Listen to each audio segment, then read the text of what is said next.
Good morning and welcome back to my YouTube channel for Conscious Dating Online. It is 11:53 in the morning on Sunday, and the topic of my conversation today will be on love, on how the youth is using pressure, power, control, and even killing in the name of love. Are we teaching our children, or is social media influencing in our children how to use control, power, domination, and even killing in the name of love? How to possess someone instead of loving someone unconditionally. Love is selfless. To love someone is to allow to be. It is difficult when we're young to fathom that it's possible to let go and to allow someone to move on, and for us as individuals or as human beings to be able to love unconditionally and find that true love that we really seeking for. Love is not possession. Love is not power. Love is not controlling. Love is not changing someone to be who we want them to be, or this person.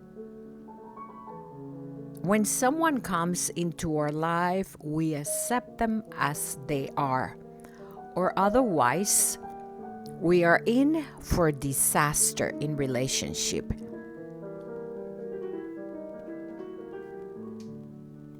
We cannot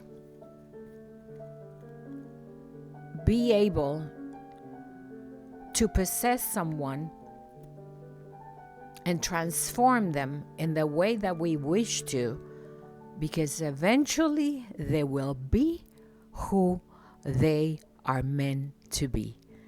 And sometimes it may take years, but this person, like a flower, has to flourish, has to become itself as an individual, as a soul, and as a spirit. Accepting someone as they are is not different than when you buy a car, than when you have a piece of gold, and it is as it is. The only way you can transform that is to destroy and mount it again. Melt gold and change the car, take parts away, and then put new parts in it. That is what we do when we try to transform a person and make them the way we want them to be.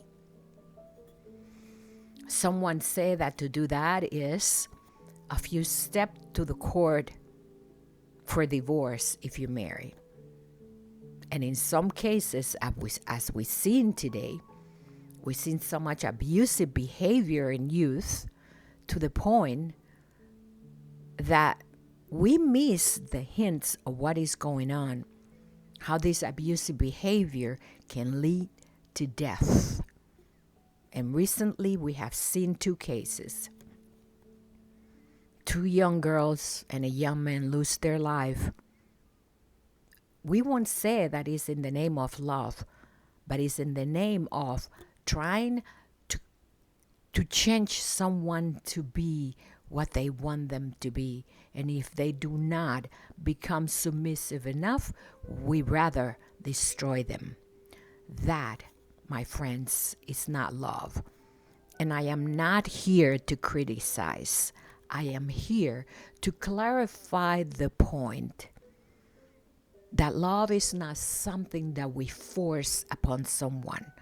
Love is not something that we ask of another person.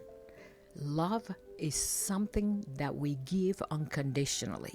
Because if you are loving someone unconditionally, they will eventually give that love back to you.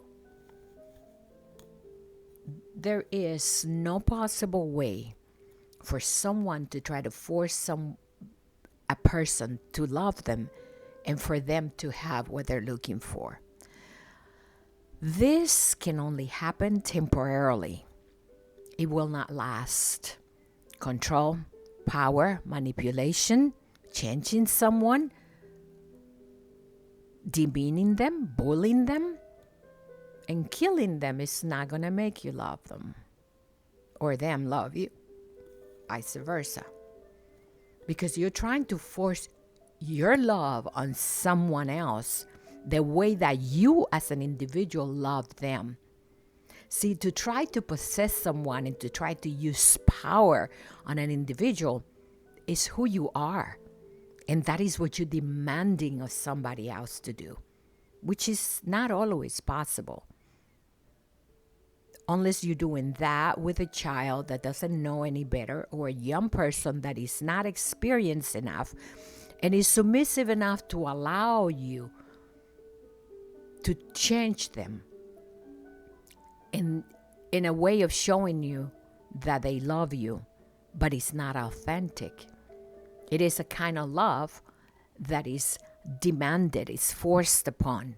It's not born of the heart. When love is born of the heart, it is unconditional, it is authentic, and it is real. It's not so much of the heart, it's more of the soul. This is the reason why two become one, because the souls merge together and you become one person. But there has to be sort of a quantum communication at the level of the soul where you two understand each other spiritually so deeply that it's not that you're giving for the other person, but that you're feeling, in essence, what the other person is giving to you in a very authentic way, in a very loving manner, and in a very selfless way. It's almost as if we are to love each other the way Jesus Christ says, love thy brother. You know, how many times do you forgive? How many times do you let go? How many times do you not use hate, resentment, and any bullying and any abusive behavior because you love this person and you see them as the person that you love, not the person that you want to possess, not something you want to have, because in essence, this person that you love is also a soul as you are. And regardless of whether you become one as two, there is also a soul inside that body, inside that person, inside that mind, and in that consciousness, and that constitute one person, and you as a conjure individual with the one you love. To understand love is not difficult, but it's one of the most lengthy process in our life, because we are so accustomed to possess. We are so accustomed to try to change and mold. Do you know why?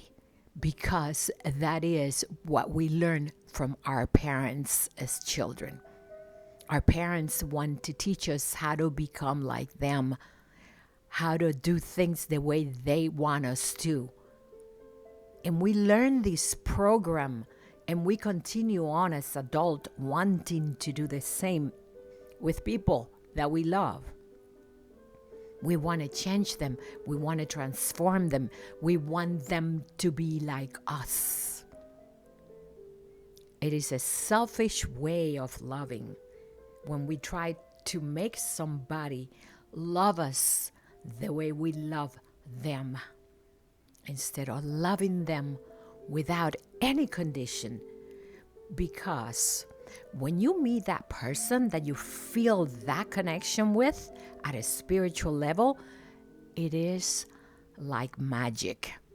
Like my book says, A Journey into the Mind.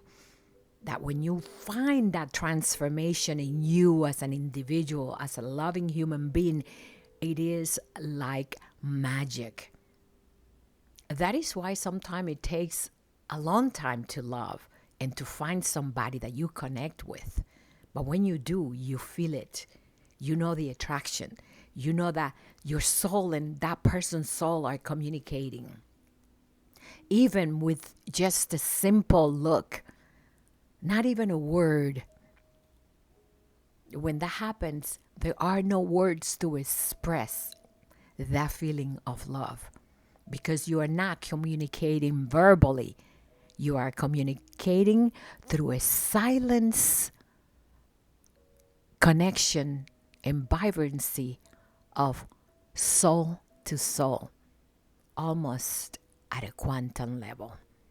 It is as if in that moment you see that person that you are attracted to and you feel that is your partner. You have a quantum communication. It is magical because it cannot be explained.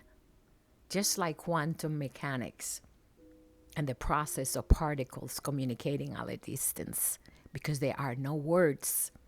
And it doesn't matter where the person is, here, there, over here. And sometimes even in a photo or a video, you feel that connection. You feel that sensation. And your soul lets you know. You feel it in your heart. You feel it in your soul. And then your eyes give you the vibration back of that person that you know that you and that individual have something in common, something that speaks without words. That is what unconditional love is. It's a feeling that does not require any expression because it is. And it is there. It's inside of us. For some people, it takes a while. But I will have to say that our children are not learning the value of love as they should because they are molding to the needs of their partner and the demands and the abusive behavior and the bullying and the control and that need to be wanted and to be loved and to be desired and to be possessed. And that is not love. We need to teach our children that love is something that comes from within, that is something that when you feel it for yourself, then you can share with somebody else.